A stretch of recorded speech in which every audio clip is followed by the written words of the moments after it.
Villain की तरफ से लॉन्च किए गए ये 4 नए परफ्यूम्स के बारे में आज सब कुछ जानेंगे इस वीडियो में।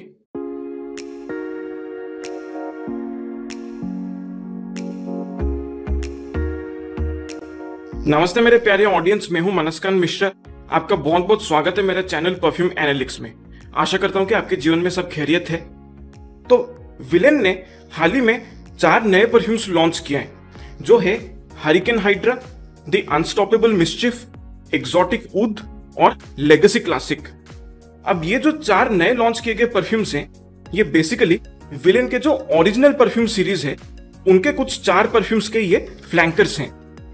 जैसे कि लेगेसी क्लासिक की अगर हम बात करें तो ये विलेन का जो क्लासिक ब्लैक पौधे परफा है ये इसका फ्लैंकर है, और विलेन का जो एक्सोटिक ऊद परफ्यूम है ये विलेन का जो ऊद परफ्यूम आता है उसका ये फ्लैंकर है।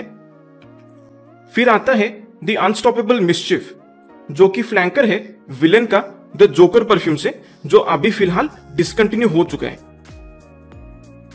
और फिर आखिर में विलेन का हरिकेन हाइड्रा, ये फ्लैंकर है विलेन का जो ओरिजिनल हाइड्रा परफ्यूम है उसका। सो अब सबसे बड़ा सवाल यहां पर यह है कि ये जो 4 नए परफ्यूम्स लॉन्च हुए विलेन की तरफ से, क्या ये इनके ओरिजिनल परफ्यूम से बेहतर हैं? क्या इनका क्वालिटी में ज्यादा अपग्रेड किया गया है? और इसके साथ साथ क्या इनका परफॉर्मेंस भी बेहतर है? क्या ये किसी डिजाइनर या नीश परफ्यूम का क्लोन है या फिर ओरिजिनल ब्लेंड्स हैं? और साथ ही साथ दाम के हिसाब से इनको खरीदना क्या एक सही ऑप्शन होगा या नहीं, इन सभी बातों के बारे में डिस्कस करेंगे इस वीडियो में। सो बेसिकली इस वीडियो में मैं क्या करने वाला हूं, 2 परफ्यूम्स जो हैं, मसलन विलेन हरिकेन हाइड्रा और हाइड्रा, इनका मैं साइड बाय साइड कंपैरिजन करूंगा। तो उनका top notes, middle notes, base notes, फिर उनका परफॉर्मेंस पैरामीटर्स, और ये जिस परफ्यूम का डीएनए को क्लोन कर रहे हैं उनके बारे में मैं बात करूंगा, और अकॉर्डिंगली मैं उनको रेटिंग भी दूंगा। और उस बेसिस पे, उस कंपैरिजन के बेसिस पे मैं आपको रेकमेंड कर सकता हूं कि आपको इनमें से कौन सा खरीदना चाहिए या नहीं चाहिए। सो अंत में अगर आपको वीडियो अच्छा लगता है तो कृपया इस वीडियो को लाइक और शेयर जरूर कर दीजिए।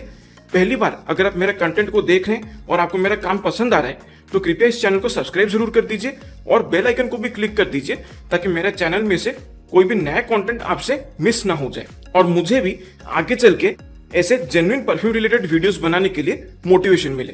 तो सबसे पहले हम कंपैरिजन करेंगे विलेन हरिकेन हाइड्रा और विलेन हाइड्रा परफ्यूम्स के बीच। तो सबसे पहले इनका जो ओपनिंग है उनके बारे में बात करते हैं। विलेन हाइड्रा का जो ओपनिंग है उसमें बहुत ही शार्प सिट्रसी खुशबू महसूस होता है लेमन और ग्रेपफ्रूट की वजह से, और हवा में अगर इसको स्मेल करेंगे तो इसमें हल्का फुल्का मिंटी खुशबू आपको महसूस होगा, और इसमें एक हल्का सा एक्वाटिक अंडरटोन भी महसूस होता है।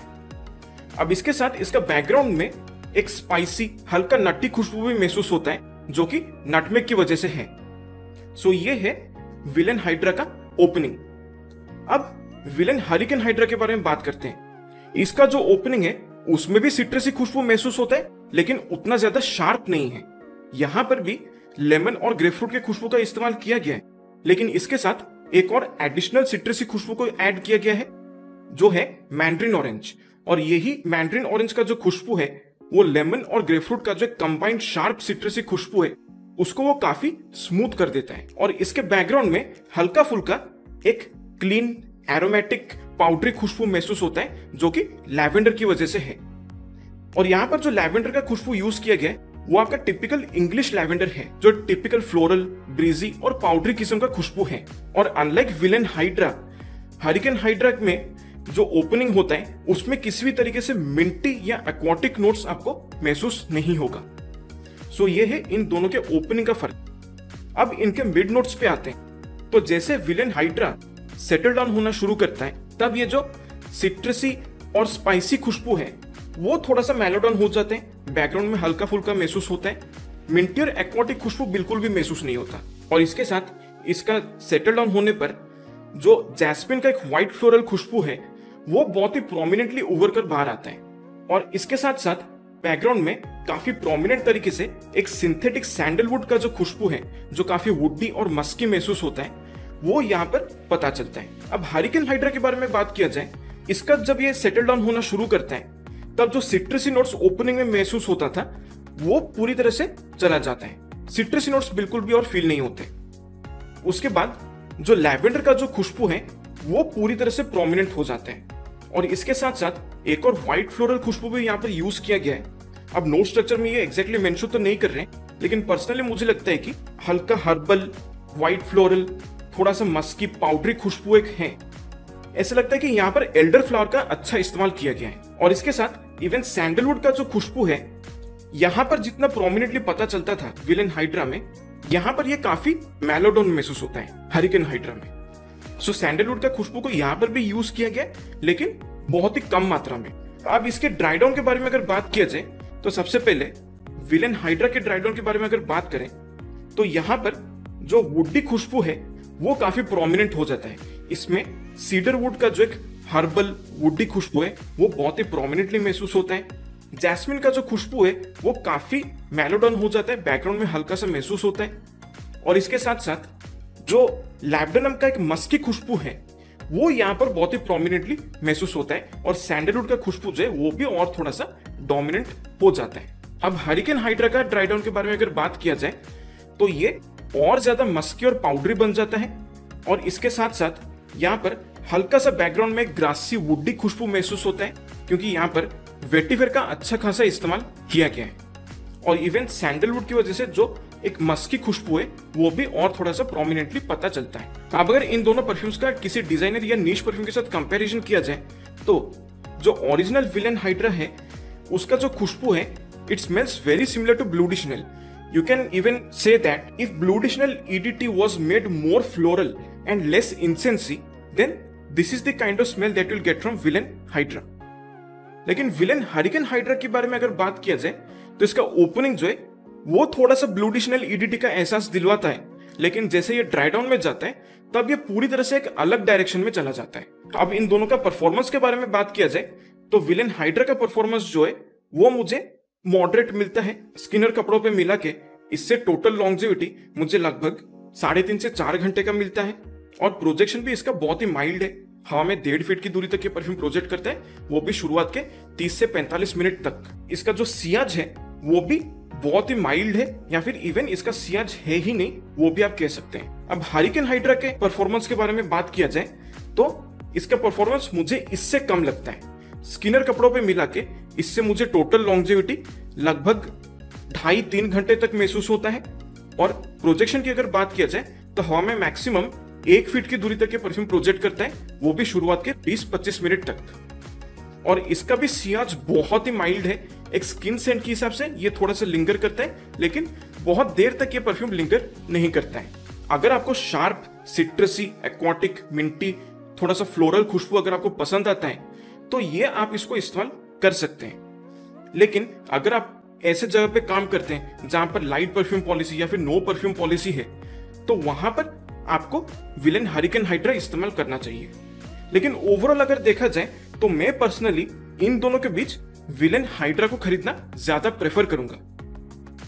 तो अगर आउट ऑफ 10 मुझे दोनों को रेटिंग देना है तो विलेन हाइड्रा को मैं आउट ऑफ 10 6.5 रेट करूंगा और हरिकेन हाइड्रा को मैं आउट ऑफ 10 5.5 रेट करूंगा। So my preference among these two is Villain Hydra. अब हम कंपेयर करेंगे विलेन लेगेसी क्लासिक और Villain classic black of the परफा के बीच। तो सबसे पहले इनका ओपनिंग के बारे में अगर बात किया जाए तो Villain classic black of the परफा का जो ओपनिंग है वो काफी सिंथेटिक और एक केमिकल जैसा खुशबू महसूस होता है। ऐसा लगता है यहाँ पर एक typical cough syrup, freshly brewed coffee और इसके साथ साथ मेकअप किट का जो एक खुशबू होता है, उन तीनों खुशबू को बहुत ही अच्छी तरीके से ब्लेंड किया गया है। और शुरुआत से लेके अंत तक ये खुशबू पूरी तरह से महसूस होता है। सो बहुत ही ज्यादा केमिकल और एक आर्टिफिशियल खुशबू जैसा महसूस होता है। लेगेसी क्लासिक परफ्यूम के बारे में अगर बात किया जाए तो इसका ओपनिंग जो है इसके कंपैरिजन में काफी ज्यादा लाइकेबल है। यहाँ पर सबसे मेन पार्ट ये है कि इसमें जो फ्रूटी खुशबू यूज किया गया है नाशपाती का, यानी कि एक जूसी पेयर का जो खुशबू इस्तेमाल किया गया है वो बहुत ही अच्छी तरीके से महसूस होता है। और इसके साथ साथ जो लिपस्टिक के वाइब इसमें से महसूस होता है वो इसमें पूरी तरह से एब्सेंट है। और इवन जो मेकअप किट वाला जो खुशबू है वो भी इसमें काफी मेलोडोन महसूस होता है। ऐसा लगता है कि जो मेकअप वाला खुशबू है उसको बाकी नोट्स के साथ बहुत ही अच्छी तरीके से बैलेंस आउट किया गया है। इनके मिड नोट्स के बारे में अगर बात किया जाए, विलेन क्लासिक ब्लैक जब धीरे धीरे सेटल डाउन होना शुरू करता है तब इसमें से कॉफी का जो खुशबू है वो और ज्यादा प्रोमिनेंट हो जाता है और थोड़ा सा कम केमिकल खुशबू जैसा महसूस होना शुरू करता है, थोड़ा सा और लाइकेबल बनता है ये। और इसके साथ साथ बैकग्राउंड में हल्का फुल्का सा एक बिटर आलमंड का एक थोड़ा सा नट्टी खुशबू भी महसूस होता है और इवन थोड़ा बहुत इसका बैकग्राउंड में वनीला का एक स्वीट पाउडरी खुशबू भी महसूस होना शुरू हो जाता है। अब लेगेसी क्लासिक का मिड नोट्स के बारे में बात करें तो जैसे ये सेटल डाउन होना शुरू करता है तब ये जो फ्रूटी खुशबू जो ओपनिंग में मिलता था वो काफी मेलो डाउन महसूस होता है और इसके साथ बिटर आलमंड और कॉफी का जो एक ब्लेंड है वो बहुत ही अच्छी तरीके से पता चलता है। Like the blend of bitter almond and coffee is very well defined and it's well balanced. इसके साथ साथ इसका बैकग्राउंड में एक हल्का फुल्का व्हाइट फ्लोरल खुशबू भी महसूस होता है। यहाँ पर लिली ऑफ द वैली का नोट को यूज किया गया है जो वो व्हाइट फ्लोरल खुशबू के लिए जिम्मेदार है। दोनों का ड्राई डाउन के बारे में अगर बात किया जाए, विलेन क्लासिक ऑ द परफा के बारे में अगर बात करें तो ये जब पूरी तरह से ड्राई डाउन में जाता है तब ये काफी स्वीट, पाउडरी और वुडी किस्म का खुशबू प्रोवाइड करता है, क्योंकि यहाँ पर पाउडरी वनीला और सीडर वुड का जो नोट है उन दोनों को बहुत ही अच्छी तरीके से ब्लेंड किया गया है। लेगेसी क्लासिक परफ्यूम का ड्राई डाउन के बारे में अगर बात किया जाए, यहाँ पर क्या है, ये ज्यादा वुडी, स्वीट और मस्की बन जाता है। हल्का सा पाउडरी एलिमेंट इसमें महसूस होता है। इवन बैकग्राउंड में थोड़ा बहुत लिली ऑफ द वैली का जो फ्लोरल एलिमेंट है वो थोड़ा सा रिटेन होता है, हल्का फुल्का महसूस होता है। और यहाँ पर ज्यादातर क्या है, सैंडलवुड का एक जो सिंथेटिक नोट है वो पता चलता है जो एक वुडी मस्की खुशबू प्रोवाइड करता है। और इसके साथ साथ वनीला और मस्क का खुशबू को भी बहुत ही अच्छी तरीके से ब्लेंड किया गया है। सो ओवरऑल इसका जो ड्राई डाउन है वो काफी स्मूथ और वेलवेटी महसूस होता है। अब ओवरऑल अगर देखा जाए तो ये जो विलेन क्लासिक ऑ द परफा है ये मुझे ज्यादातर एक लीनियर परफ्यूम जैसा महसूस होता है। जो भी चेंजेस मैंने एक्सप्लेन किया है टॉप टू मिडिल या फिर मिडिल टू बेस नोट्स का, वो ज्यादातर बैकग्राउंड में महसूस होता है, वो एक्टिवली पता नहीं चलता। जबकि यहाँ पर लेगेसी क्लासिक परफ्यूम की अगर हम बात करें तो यहाँ पर जितने भी लेयर्स है, टॉप नोट्स, मिड नोट्स और बेस नोट्स, वो और ज्यादा वेल डिफाइंड लगता है, वो प्रॉपरली महसूस होता है यहाँ पर। सो उस हिसाब से मैं कहूँगा कि ये और ज्यादा लाइकेबल महसूस होता है और इसके कंपैरिजन में ये मुझे कम सिंथेटिक लगता है। अब इसको अगर हम किसी भी नीश या डिजाइनर परफ्यूम से अगर हम कंपेयर करें तो Villain classic black of the परफा जो है ये बहुत ज्यादा कोशिश करता है वाईएसएल ब्लैक ओपियम को कॉपी करने की, लेकिन इवेंचुअली जब ये ड्राई डाउन में जाता है तब ये काफी हद तक डियोरोम इंटेंस के बारे में याद दिला देता है। लेगेसी क्लासिक के बारे में अगर बात करें तो इसका जो खुशबू है ये मुझे और ज्यादा एक्यूरेट लगता है वाईएसएल ब्लैक ओपियम के साथ। इनके परफॉर्मेंस के बारे में अगर बात किया जाए तो इससे परफॉर्मेंस मुझे काफी वीक मिलता है। स्किनर कपड़ों पे मिला के इससे लगभग मुझे 2-2.5 घंटे का लॉन्जिविटी मिलता है। प्रोजेक्शन की अगर हम बात करें तो इसका प्रोजेक्शन थोड़ा बेहतर है। लाइक प्रोजेक्शन डिस्टेंस जो है वो मुझे लगभग 2 फीट का पता चलता है और शुरुआत के ऑलमोस्ट 30 से 45 मिनट तक के परफ्यूम प्रोजेक्ट करता है। उसके बाद ये पूरी तरह से एक स्किन सेंट बन जाता है। मूव करने पर हल्का फुल्का लोगों को एक खुशबू पता चल सकता है, एक माइल्ड सिया जिसका रहता है। लेगेसी क्लासिक का परफॉर्मेंस के बारे में अगर बात किया जाए तो ये एक थोड़ा सा सॉफ्ट खुशबू जैसा महसूस होता है, लेकिन एक स्किन सेंट के हिसाब से ये लंबे समय तक लिंगर करता है। स्किनर कपड़ों पे मिला के इससे टोटल लॉन्जिविटी मुझे लगभग 4.5 से 5 घंटे का मिल जाता है। प्रोजेक्शन की अगर हम बात करें तो थोड़ा सा कम प्रोजेक्शन है इसके कंपैरिजन में। हवा में लगभग 1 से 1.5 फीट की दूरी तक ये परफ्यूम प्रोजेक्ट करता है और शुरुआत के ऑलमोस्ट 45 मिनट से 1 घंटे तक के परफ्यूम प्रोजेक्ट करता है। सो इसके कंपैरिजन में ये ज्यादा लंबे समय तक प्रोजेक्ट करता है। इसका भी इवन सियाज जो है वो लाइक आप कह सकते हैं कि माइल्ड टू मॉडरेट सियाज रहता है इसका। अगर आप मूव करेंगे तो एटलीस्ट इसके कंपैरिजन में ये लोगों को थोड़ा सा और प्रोमिनेंटली पता चल सकता है। सो ओवरऑल अगर मुझे इन दोनों परफ्यूम को आउट ऑफ 10 रेटिंग देना है तो विलेन क्लासिक ब्लैक को मैं रेट करूंगा 6 आउट ऑफ 10 और लेगेसी क्लासिक को मैं रेट करूंगा 7.5 आउट ऑफ 10। अब दोनों के दोनों खुशबू जो है सॉफ्ट खुशबू है, ज्यादातर डेट नाइट्स के लिए या फिर रोमांटिक इवनिंग्स के लिए या फिर नेटफ्लिक्स एंड चिल ओकेशंस के लिए ज्यादा सूटेबल है। लेकिन एक और बात मैं यहाँ पर कहना चाहूंगा, लेगेसी क्लासिक का जो खुशबू है वो काफी जेनेरिक है। लाइक और ब्रांड्स है जिसमें आपको सिमिलर खुशबू महसूस होगा, जैसे कि एक परफ्यूम आता है एरोनॉट की तरफ से जिसका नाम है नवंबर, सिमिलर खुशबू है इसके जैसा।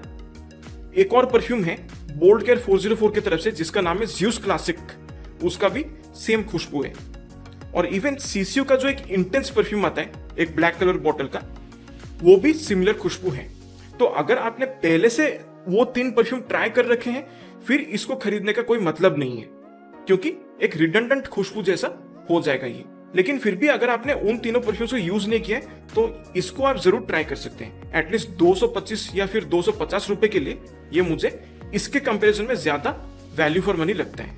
दोनों के बीच अगर मुझे कुछ भी चूज करना है तो मैं आपको रेकमेंड करूंगा विलेन का लेगेसी क्लासिक।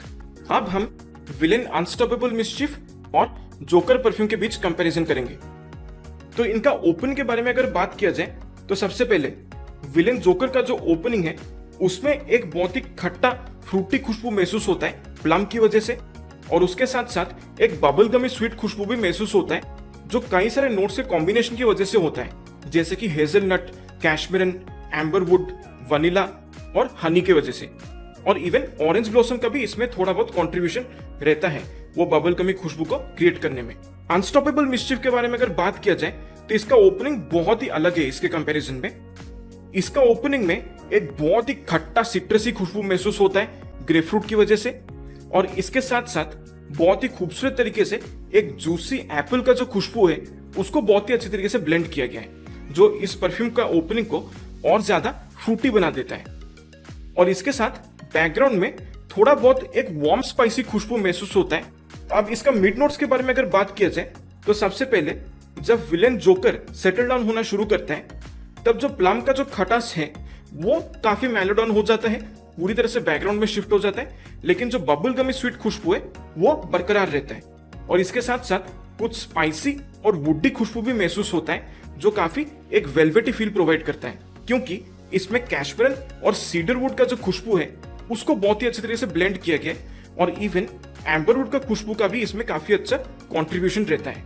जब unstoppable mischief perfume settle down होना शुरू करता है तब ये जो सिट्रसी खुशबू है ये थोड़ा सा मेलोडाउन हो जाता है, और जो स्पाइसी खुशबू है वो ज्यादा प्रोमिनेंट हो जाता है, वो और ज्यादा निखर कर बाहर आता है। और इसके साथ साथ बहुत ही प्रोमिनेंट तरीके से एक ग्रासी वुडी खुशबू भी महसूस होता है। ऐसा लगता है कि यहाँ पर वेटिवर और आर्टेमिजिया का इस्तेमाल किया गया है। अब जो आर्टेमिजिया है वो एक बहुत ही कॉमन किस्म का एक प्लांट है जो एक टिपिकल हर्बल खुशबू प्रोवाइड करता है, और जो वुडी और ग्रासी खुशबू है वो वेटिवर की वजह से आता है। और यहाँ पर जो टिपिकल इंडियन वेटिवर होता है जहां पर ग्रासी और स्मोकी खुशबू जो वुडी खुशबू है उसको बहुत ही अच्छी तरीके से बैलेंस किया गया है। अब इन दोनों के ड्राई डाउन के बारे में अगर बात किया जाए तो इसका जो ड्राई डाउन है ये काफी स्वीट और पाउडरी बन जाता है, और इवन इसमें एक वुडी खुशबू भी महसूस होता है जो काफी शार्प भी है।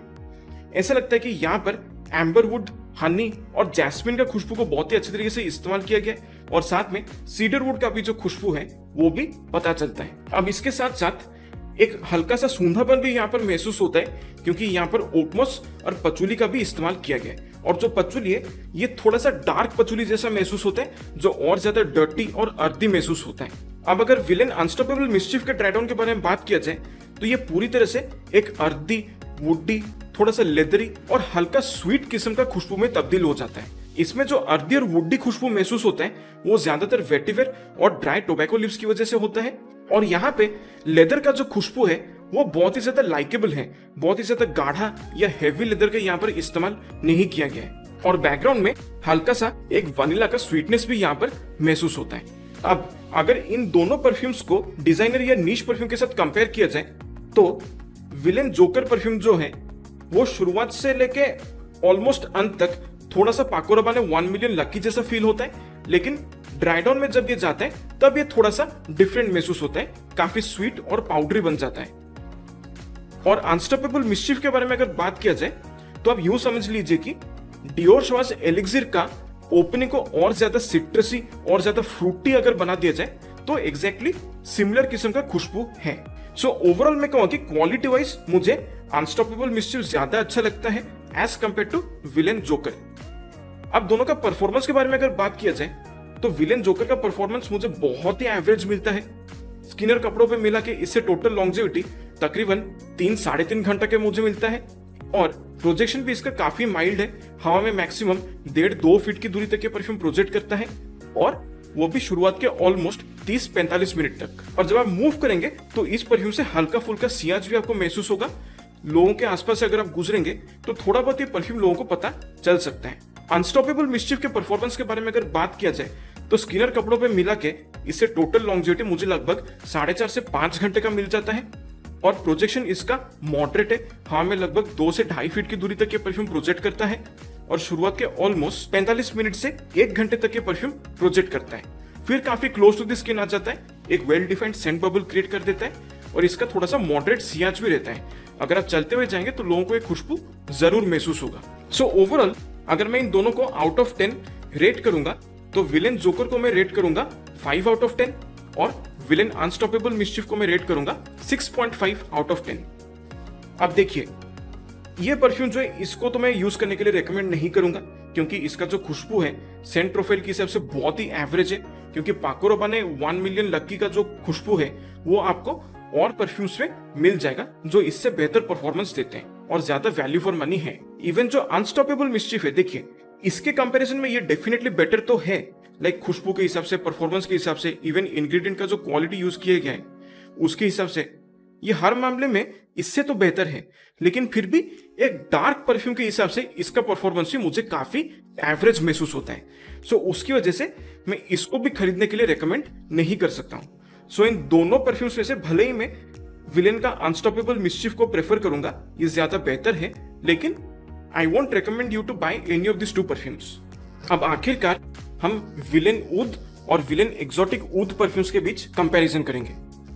तो सबसे पहले इन दोनों का ओपनिंग के बारे में अगर बात किया जाए तो विलेन ऊद का जो ओपनिंग है वो बहुत ही ज्यादा स्पाइसी है। अब इसमें कई सारे स्पाइसी नोट्स का ब्लेंड महसूस होता है, खासकर सैफरन, थीमे और स्टार एनिस का, और इसके साथ बैकग्राउंड में हल्का सा वनीला का एक स्वीटनेस भी महसूस होता है और थोड़ा सा एक वनीलिक बाल्समिक नोट भी यहाँ पर महसूस होता है, जिसके कारण है बेंजोइन। एक्सोटिक ऊद का ओपनिंग के बारे में अगर बात किया जाए तो इसमें सैफरन और फ्रेशली ग्राउंड सिनेमन का जो खुशबू है वो बहुत ही प्रोमिनेंटली पता चलता है। दोनों खुशबुओं को बहुत ही अच्छी तरीके से ब्लेंड किया गया है और इसके साथ साथ एक बहुत ही वार्म लग्जरियस बाल्समिक नोट भी यहाँ पर महसूस होता है और उसका कारण है गुर्जुम बाल्सम। गुर्जुम बाल्सम एक ऐसा रेजिन है जो खासकर गुर्जुम पेड़ से एक्सट्रैक्ट किया जाता है और वो स्पेसिफिकली एक्सट्रैक्ट किया ही इसलिए जाता है ताकि उसको परफ्यूमरी में इस्तेमाल कर सकें। सो वो जो गुर्जुम बाल्सम का जो खुशबू है वो काफी वार्म, एडिक्टिव, रिच और लग्जरियस किस्म का खुशबू में इसको तब्दील करता है। सेटल डाउन होने से लेकर ड्राई डाउन तक विलेन ऊद का जो परफ्यूम है उसका खुशबू में ज्यादा बदलाव नहीं आता। सो इसलिए इसका जो मिड और बेस नोट्स है उसके बारे में मैं एक साथ बात करूंगा। तो इसका मिड नोट से लेके ड्राई डाउन तक जो खुशबू है वो काफी वार्म, वुडी, इंसेंसी, मस्की, एम्बरी और हल्का स्वीट किस्म का खुशबू है। इस खुशबू का जो कारण है वो ये है कि यहाँ पर एक सिंथेटिक सैंडलवुड का खुशबू को ब्लेंड किया गया है पाउडरी वनीला के खुशबू के साथ, और इसके साथ साथ बेंजोइन और कुछ एम्बरी नोट्स के साथ इसको ब्लेंड किया गया है। एक बहुत ही ड्राई और डस्टी खुशबू जैसा महसूस होता है। अब एक्सोटिक ऊद का मिड नोट्स के बारे में अगर बात किया जाए तो धीरे धीरे ओपनिंग में जो एक बाल्समिक खुशबू महसूस होता है वो थोड़ा सा मेलोडन हो जाता है, थोड़ा सा बैकग्राउंड में चला जाता है। इवन स्पाइसी नोट्स भी जो होता है वो भी बैकग्राउंड में चला जाता है और सबसे ज्यादा प्रोमिनेंट नोट जो उभर कर बाहर आता है वो है लेदर का नोट। अब लेदर का नोट जो यहाँ पे यूज किया गया वो एक बहुत ही लग्जरियस, रिच और लाइकेबल लेदर का खुशबू है और थोड़ा सा केमिकल लेदर जैसा महसूस होता है, kind of like that is used in Gucci guilty absolute. यहाँ पर ऊद का भी एक बहुत ही सिंथेटिक नोट को यूज किया गया, लेकिन यहाँ पर जो ऊद है वो एक आपका टिपिकल ड्राई क्लीन ऊद का खुशबू नहीं है। यहाँ पर ऊद का खुशबू जो है उसमें थोड़ा सा स्कैंकीनेस है जो थोड़ा सा रियल ऊद का फील आपको प्रोवाइड करता है। और इसके साथ जो इसका सबसे बड़ा हाईलाइट है वो ये है कि इसमें बहुत ही खूबसूरत तरीके से एक स्पाइसी गुलाब का खुशबू को इस्तेमाल किया गया है जो इस परफ्यूम को ओवरऑल बहुत ही लग्जरियस और सेडक्टिव बना देता है। और इसके साथ साथ हल्का फुल्का वनीला का जो एक स्वीटनेस है वो भी यहाँ पर थोड़ा सा महसूस होता है। अब जब ये पूरी तरह से ड्राई डाउन हो जाता है तब इसमें से एक वुडी, हल्का हर्बल और एक एम्बरी खुशबू महसूस होता है, जिसका कारण है कि यहाँ पर सीडर वुड और एम्बर वुड का खुशबू को बहुत ही अच्छी तरीके से ब्लेंड किया गया है। इवन बैकग्राउंड में गुर्जुम बाल्सम का जो खुशबू है वो भी थोड़ा थोड़ा सा महसूस होता है। और इनफैक्ट मैं ये भी कहूंगा कि यहाँ पर एम्बर वुड और गुर्जुम बाल्सम का खुशबू को जिस तरीके से ब्लेंड किया गया है उसकी वजह से हल्का फुल्का एक चॉकलेटी खुशबू भी आपको इसमें से महसूस हो सकता है। सो ओवरऑल इसका जो क्वालिटी है that is much much better as compare to Villain oud. हालांकि दोनों खुशबू मुझे काफी अच्छा लगता है, but quality wise this one is the winner. Designer और नीश परफ्यूम्स का कंपैरिजन के बारे में अगर बात किया जाए तो ये विलेन ऊद परफ्यूम जो है ये काफी हद तक मुझे फ्रैंक ओलिवियर की तरफ से आने वाला एक परफ्यूम है जिसका नाम है ऊद वनील। उसके बारे में ये मुझे काफी हद तक याद दिलाता है, लेकिन अगेन थोड़ा सा लीनियर और एक ड्राई डस्टी खुशबू जैसा महसूस होता है। एक्सोटिक ऊद परफ्यूम के बारे में अगर बात किया जाए तो ये मैं तो नहीं कहूंगा कि ये किसी भी परफ्यूम का पूरी तरह से क्लोन किया गया है, लेकिन it is highly inspired from a niche fragrance that is known as Nishane Nefs. अब निशाने नेफ्स में कुछ और एकॉर्ड्स महसूस होते हैं, जैसे बूजी एकॉर्ड होते हैं, थोड़ा बहुत एक फ्रूटी एकॉर्ड भी उसमें महसूस होता है और थोड़ा सा स्वीट महसूस होता है। लेकिन आप कंसिडर कर सकते हैं विलेन एक्सोटिक ऊद परफ्यूम जो है it is like a more simple approach to the Nishane Nefs DNA. तो अगर आपको निशाने नेफ्स वाला परफ्यूम पसंद है और आप थोड़ा सा उसका एक सस्ता वर्जन ट्राई करना चाहते हैं तो विलेन एक्सोटिक ऊद आपके लिए बहुत ही मुनासिब ऑप्शन बन सकता है। अब इन दोनों के परफॉर्मेंस के बारे में अगर बात किया जाए तो विलेन ऊद का जो परफॉर्मेंस है वो ठीक ठाक है। स्किनर कपड़ों पे मिला के इससे टोटल लॉन्जिविटी लगभग 5-5.5 घंटे का मिल जाता है और इसका प्रोजेक्शन मॉडरेट है। हवा में लगभग 2 फीट की दूरी तक ये परफ्यूम प्रोजेक्ट करता है, वो भी शुरुआत से 1-1.25 घंटे तक। इसका सियाज भी मॉडरेट है, अगर आप मूव करेंगे तो लोगों को ये खुशबू जरूर पता चल सकता है। बात करते हैं एक्सोटिक ऊद परफ्यूम के परफॉर्मेंस के बारे में, तो इसका परफॉर्मेंस मुझे इससे काफी बेहतर मिलता है। स्किनर कपड़ों पे मिला के इससे टोटल लॉन्जिविटी लगभग 6.5 से 7 घंटे तक मुझे मिल जाता है और इसका प्रोजेक्शन जो है वो भी मॉडरेट है। हवा में लगभग 2.5 फीट की दूरी तक ये परफ्यूम प्रोजेक्ट करता है और शुरुआत के ऑलमोस्ट 1 से 1.5 घंटे तक ये परफ्यूम प्रोजेक्ट करता है। इसका भी एक अच्छा खासा सियाज है, अगर आप चलते हुए जाएंगे तो लोग इस खुशबू को डेफिनेटली महसूस करेंगे। अब अगर इन दी एंड मुझे इन दोनों को आउट ऑफ 10 रेट करना है तो विलेन ऊद को मैं रेट करूंगा 7.5 आउट ऑफ 10 और एक्सोटिक ऊद को मैं रेट करूंगा 8.5 आउट ऑफ 10। यानी कि विलेन के जो 4 नए लॉन्च किए गए परफ्यूम्स हैं उसमें एक्सोटिक ऊद जो है वो पर्सनली मेरा बहुत ही फेवरेट है। और इसके साथ मैं ये भी कहूंगा कि देखिए दोनों खुशबू मुझे काफी अच्छा लगता है। दोनों खुशबू का जो कैरेक्टरिस्टिक है वो बिल्कुल अलग है और दोनों खुशबू अपने आप में काफी अच्छे हैं। विलेन ऊद जो है वो ज्यादा मास प्लीजिंग है और ज्यादा लाइकेबल है इसके कंपैरिजन में, और इसके साथ साथ एक्सोटिक ऊद जो है वो थोड़ा सा पोलराइजिंग हो सकता है। डेफिनेटली एक ब्लाइंड बाय करने वाला परफ्यूम नहीं है। अगर आपको dark, rich, luxurious, seductive, smoky खुशबू आपको पसंद आता है तो ही आप इस परफ्यूम को खरीदने के बारे में कंसिडर कर सकते हैं। लेकिन दाम के हिसाब से देखा जाए तो दोनों परफ्यूम मुझे वैल्यू फॉर मनी लगते हैं। तो डिपेंडिंग ऑन आपका खुशबू का चॉइसेस कैसा है उस हिसाब से आप इन दोनों में से कोई एक परफ्यूम को चूज कर सकते हैं। थोड़ा सा मास प्लीजिंग परफ्यूम आपको अच्छा लगता है तो विलेन ऊद कंसिडर कर सकते हैं, और अगर आपको थोड़ा सा डार्क, लग्जरियस, सेडक्टिव खुशबू चाहिए तो आप एक्सोटिक ऊद को कंसिडर कर सकते हैं। लेकिन ओवरऑल क्वालिटी वाइज देखा जाए तो even if it is by a hairline I would say that Villain exotic oud is the winner. तो आखिरकार इन चारों परफ्यूम के बारे में जितना भी डिस्कशन हुआ है, जो भी कंपैरिजन किया गया विलेन के ओरिजिनल ब्लेंड्स के साथ, आई होप आपको ये वीडियो पसंद आया है। इस वीडियो में जितना भी मैंने इन्फॉर्मेशन प्रोवाइड किया है आई एम क्वाइट श्योर कि ये आपको एक इन्फॉर्म्ड डिसीजन लेने में हेल्प करेगा कि इन चारों परफ्यूम्स में से आपको कौन सा परफ्यूम खरीदना चाहिए और कौन सा परफ्यूम नहीं खरीदना चाहिए।